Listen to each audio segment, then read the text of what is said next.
तरंग मार लो, मन की तरंग मार लो। बस हो गया भजन, आदत बुरी सुधार लो। बस हो गया भजन, आदत बुरी सुधार लो, आदत बुरी सुधार लो। ओम नमः पार्वती पते हर हर हर महादेव। कार्तिकेय जी ने तारकासुर का वध कर दिया। शिव पुराण कहती है कि जो कार्तिकेय का प्रसंग सुनता है, उनके चरित्र को सुनता है, उसकी समस्त मनोकामनाएं पूर्ण हो जाती है। ये कीर्तयन्ति सुयशोस्मित भाग्ययुता नरा, कुमार चरितम दिव्यम शिवलोक प्रयाति ते। उसे शिवलोक की प्राप्ति होती है। और उसके बाद अब गणेश जी का जन्म होता है। श्री गणेश जी के आख्यान उनके जन्म की जो मिलते हैं कल्प भेद में दोनों स्वीकार है। ब्रह्मा जी, इनका जन्म जो है ब्रह्मा जी से पहले हुआ है। एक समय शनि दृष्टि पड़ने पर इनका सिर कट गया था और उस पर हाथी का सिर लगा दिया गया। एक बार माता पार्वती सखियों के साथ जया विजया पार्वती जी से कहती है कि हे देवी, आपका कोई विश्वस्त गण नहीं है। ये जया विजया कह रही है माता से कि आपका भगवान शंकर के तो बहुत सारे गण हैं, लेकिन आपके पास कोई गण नहीं है। जितने भी गण हैं वे सब भगवान शंकर की आज्ञा का पालन करते हैं। उस समय तो पार्वती जी ने मुस्कुराकर बात को टाल दिया। एक बार की बात है, माता पार्वती अपनी सखियों के साथ स्नान कर रही थी। नंदी द्वार पर पहरा दे रहा था।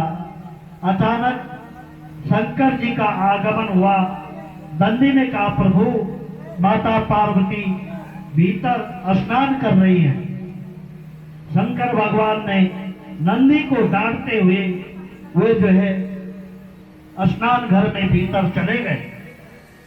अचानक शंकर भगवान को आते देख सखियां लज्जित होकर चली गई।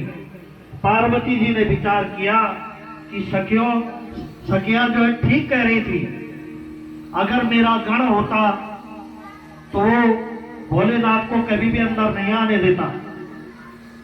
और मां पार्वती ने अपने मन में विचार किया, विचारिये सा देवी वपुषो मल संभवम पुरुषो निममो सातु सर्वलक्षण संयुक्तम।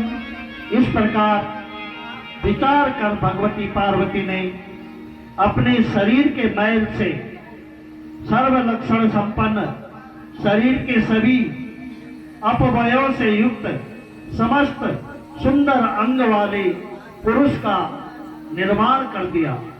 अपने शरीर को रगड़ा, उससे मैल निकाला, उससे एक प्रतिमा बनाई और उस प्रतिमा में प्राण डाल करके एक सुंदर पुरुष का निर्माण कर दिया।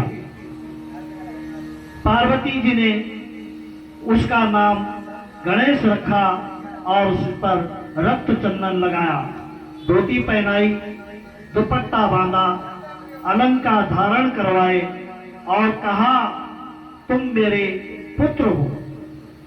गणेश जी बोले, ये मां, मेरा कार्य क्या है?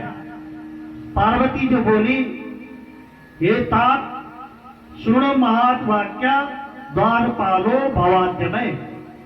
हे पुत्र, तुम मेरे द्वारपाल बन जाओ। और माता पार्वती ने एक अत्यंत कठोर लाठी गणेश जी को पकड़ा दी। ये लाठी मैं तुम्हें देती हूं। और उनका आलिंगन किया और उनको जो है द्वार पर नियुक्त कर दिया और उनसे कहा कि बिना मेरी आज्ञा के तुम किसी को भी अंदर प्रवेश मत करने देना। एक बार माता पार्वती स्नान कर रही थी, उसी समय भगवान शंकर का आगमन हुआ। गणेश जी बोले, कहाँ जा रहे हो? देख नहीं रहे हो मेरे हाथ में लाठी है?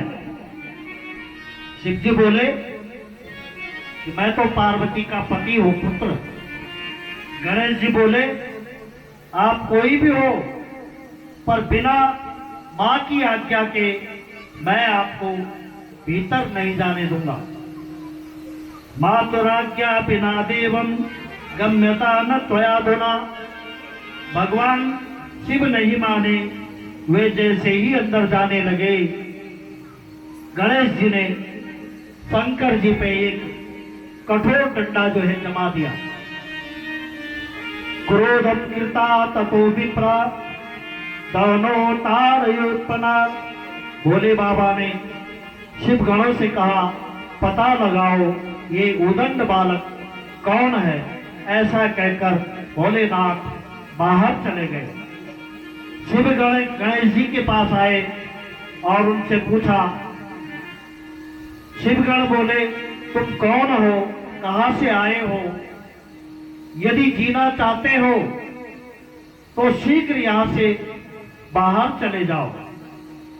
गणेश जी बोले, आप लोग कौन हैं और यहाँ क्यों आए हैं? आप लोग तो बड़े सुंदर हैं,